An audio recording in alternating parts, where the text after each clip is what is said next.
पूज्य माताओं, बहनों, पिता तुल्य बुजुर्गों, युवा साथियों, प्यारे विद्यार्थियों, नन्हे मुन्ने बालकों, आप सभी को आज गुरु पूर्णिमा की बहुत सारी शुभकामनाएं और उज्जवल भविष्य की शुभकामनाएं। आपकी सर्वमंगल कामनाएं पूर्ण हो। आज जो पर्व संपूर्ण भारत मना रहा है वो भारतीय समाज में बहुत बड़ा महत्व रखता है। गुरु के बिना कोई भी व्यक्ति महान नहीं बन सकता है, आगे नहीं बढ़ सकता है।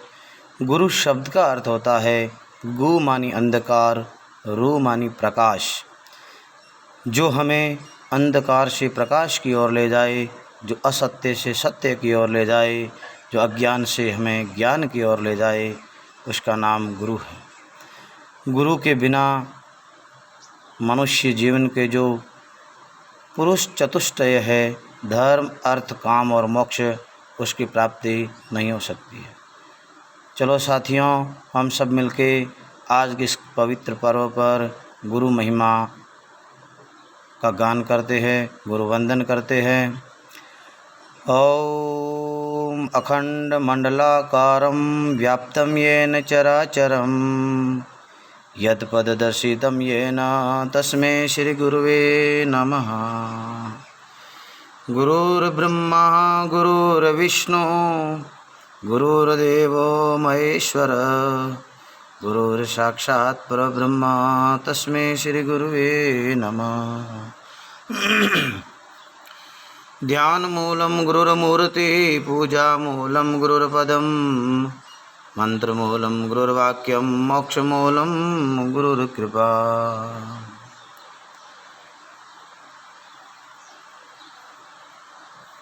साथियों, गुरु वो शब्द है जो हमें संसार रूपी भवसागर से पार करवा देता है।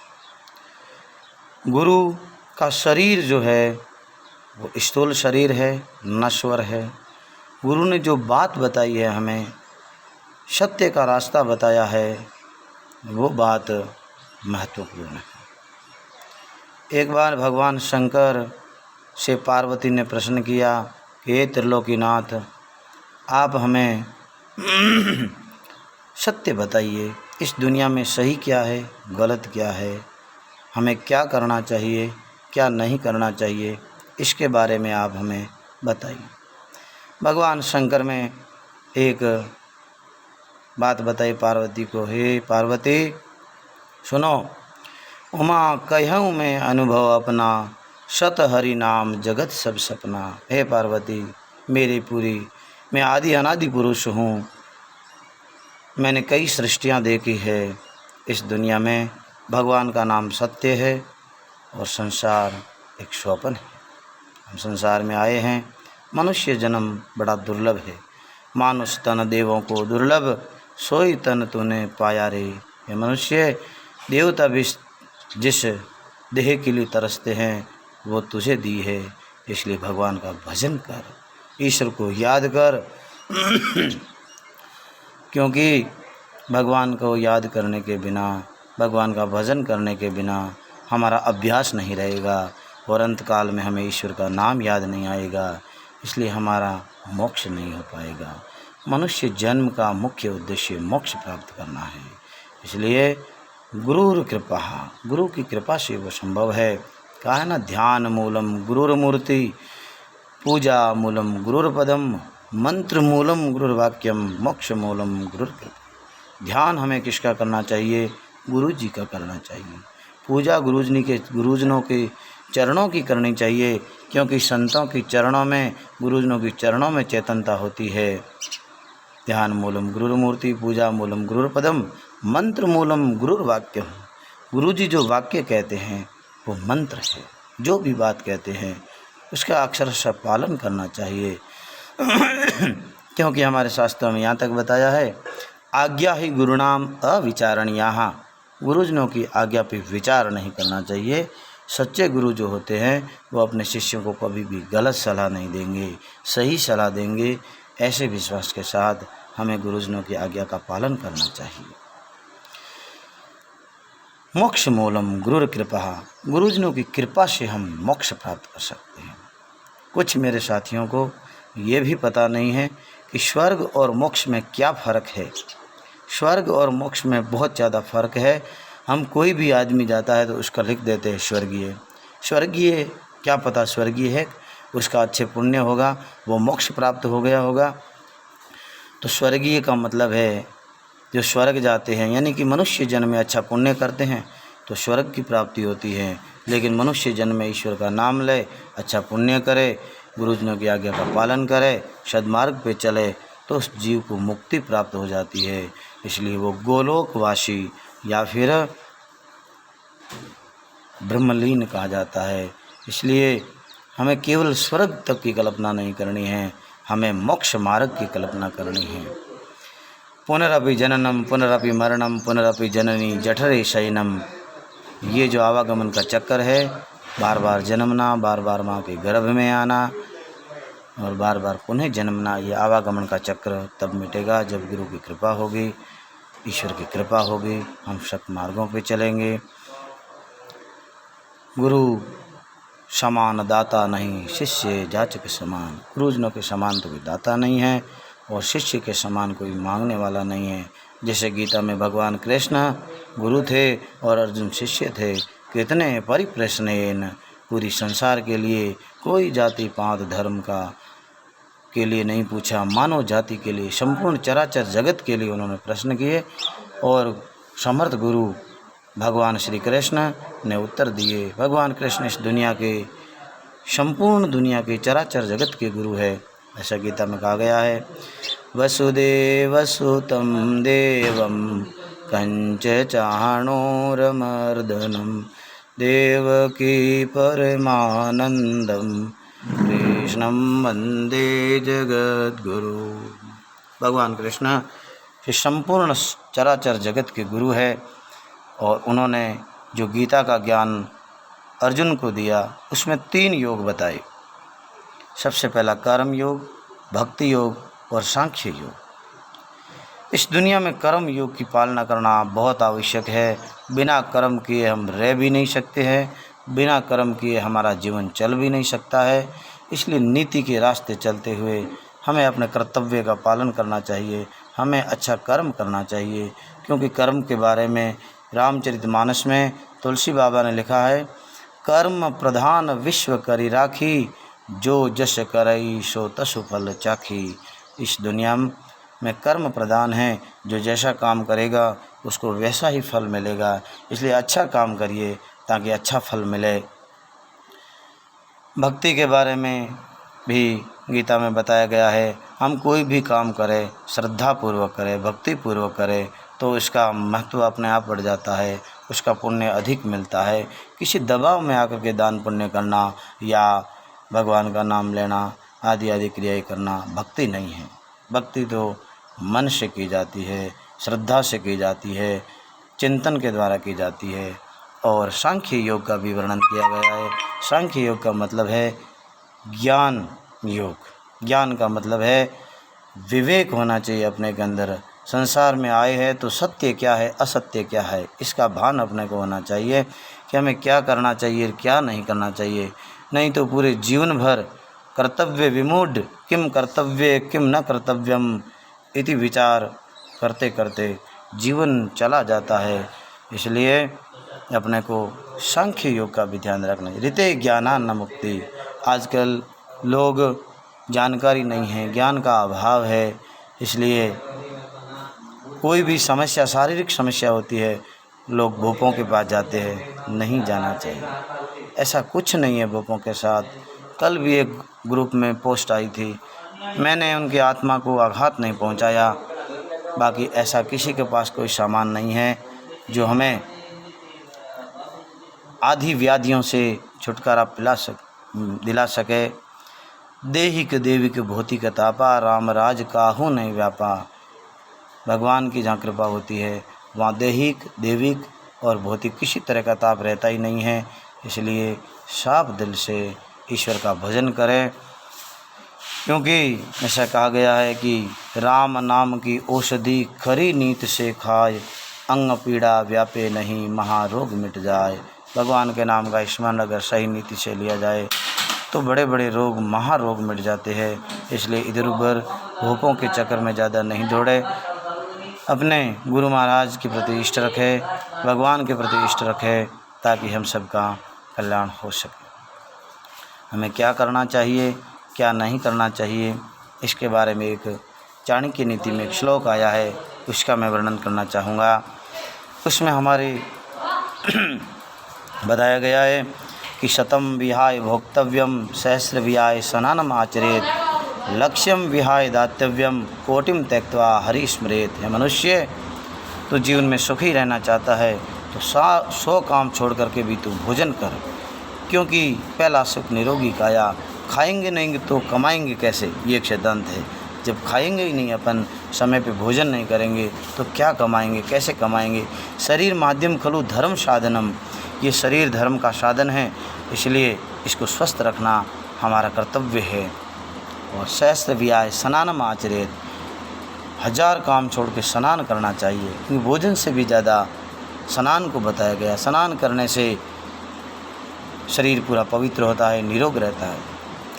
शरीर जल से पवित्र होता है, मन सत्य से, बुद्धि ज्ञान से और आत्मा धर्म से पवित्र होती है।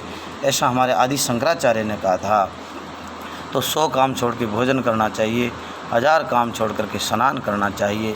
लक्ष्यम विहाय दातव्यम, 1,00,000 काम छोड़ करके दान पुण्य का काम करना चाहिए। अगर ईश्वर ने अपने को समर्थ बनाया है, कुछ देने लायक बनाया है, तो हमें हाथ से जवाब देना चाहिए, केवल ज़बान से जवाब नहीं देना चाहिए। क्योंकि भगवान ने जब दिया है तो छप्पर फाड़ के दिया है। देते रहिए, क्योंकि हमारे दिनमान अच्छे हैं, और जब दिनमान अच्छे ही नहीं होंगे तो भगवान सब कुछ वापस ले लेंगे, तो भी अपने पास कुछ नहीं बचेगा। इसलिए 1,00,000 काम छोड़ करके भी दान देना चाहिए। और दान के बारे में एक और चाणक्य नीति में श्लोक बताया है कि दानम भोगो नासस्तिस्रो गतयो भवन्ति वितस्य यो न ददाति न भुंक्ते तस्य तृतीया गतिर्भवति। दान, भोग और नाश, धन की 3 गतियाँ हैं। या तो आप उसका दान करिए, सबसे पवित्र और उत्तम गति है धन की, दान पुण्य करना। फिर दूसरे नंबर की गति है भोग करना, उपभोग में लेना, घर बनाना, रहना सहना, मेहमान आए उनका सत्कार करना। ये तीसरी गति है नाश। अब जो 2 गतियों में आपने काम में नहीं लिया धन को, तो तीसरी गति स्वतः हो जाएगी, नाश तो होगी ही होगी, क्योंकि 3 ही सोपान है इसके, चौथा सोपान नहीं है, चौथी गति नहीं है। या तो दान करो या भोग करो, नहीं तो नाश अपने आप हो जाएगा। ये हम सब ने देखा भी होगा, नोटबंदी में लोग कट्टे के कट्टे बोरियां भर करके नदियों में बहा रहे थे। अन्यायेन उपार्जितम वित्तं 10 वर्षाणि तिष्ठति यावच्चेकादश वर्षे तद समूलम विनश्यति।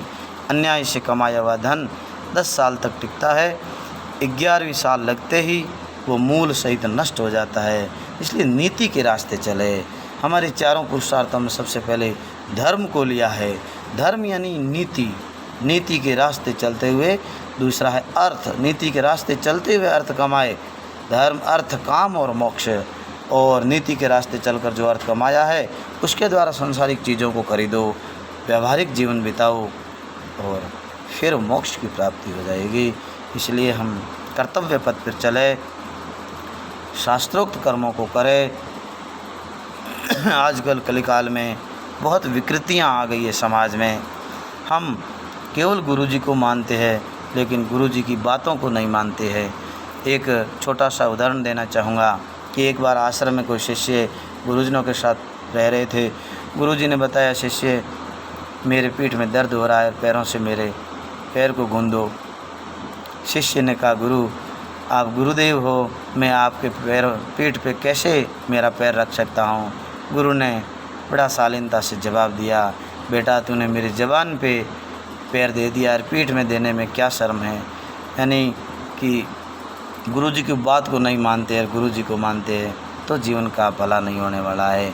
गुरुजी ने क्या कहा, गुरुजी का दर्शन क्या है, गुरुजी करना क्या चाहते हैं, गुरुजी के जो विचार है वो किस तरफ ले जाने को कह रहे हम, ये स्थूल शरीर तो गुरु का और हम सबका, आपका सबका नष्ट होने वाला है। ये आया है सो जाएगा राजा रंग फ़कीर, कोई दुनिया में अमर हुआ है न होगा। कहाँ गए अपने दादी परदादी लड़दादी सरदादी, सब चले गए, तो अपन भी चले जाएंगे एक दिन। कर्म महत्वपूर्ण है, व्यक्ति कभी अमर नहीं होता है, कर्म अमर होता है। इसलिए सद्कर्मों को करें, अच्छे कर्मों को करें, दुनिया याद करेगी। जब मैं आया जगत में जग हंसा हम रोय, करनी ऐसी कर चलो हम हंसे जग रोय।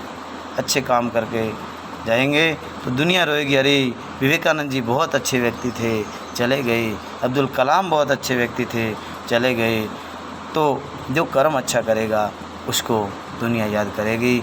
चोरी डकैती झूठ पात गोरख धंधे ये सब पीछे रह जाएंगे और आगे भी अपने दुविधा का कारण बनेगा। इसलिए ईमानदारी से कर्तव्य पथ पर चलते हुए कर्म करें, इसी में हमारा भला है। समाज में कुछ विकृतियां की बात कर रहे थे, नशे की जो प्रवृत्ति है वो बहुत बढ़ रही है। युवा लोग, प्यारे विद्यार्थी लोग सही मार्गदर्शन के अभाव में 10वीं पास करने के बाद में भी यहाँ तक कि कहना नहीं चाहिए शराब सिगरेट बीड़ी गुटखी जर्दे खाना शुरू कर देते हैं। हम सभी का ये कर्तव्य बनता है कि हम नशे से दूर रहें। नशा नाश का घर है, नशा जीवन को तबाह कर देगा, इसलिए नशे से दूर रहे। नशा ये मनुष्य जन्म को रुला देगा। नशे के बारे में तो एक पुरानी मारवाड़ी दुआ है, एक पत्नी भी अपने पति को कहती है, नाक झरे नस नीचरे लोही नी है एक लगार, कड़का पाड़े कामणी कद मरसी भरतार। देखो जो 7 जन्मों का संबंध हम कहते हैं बना होता है, वो भी कहने लग जाती है नशे की वजह से कि कब चला जाए।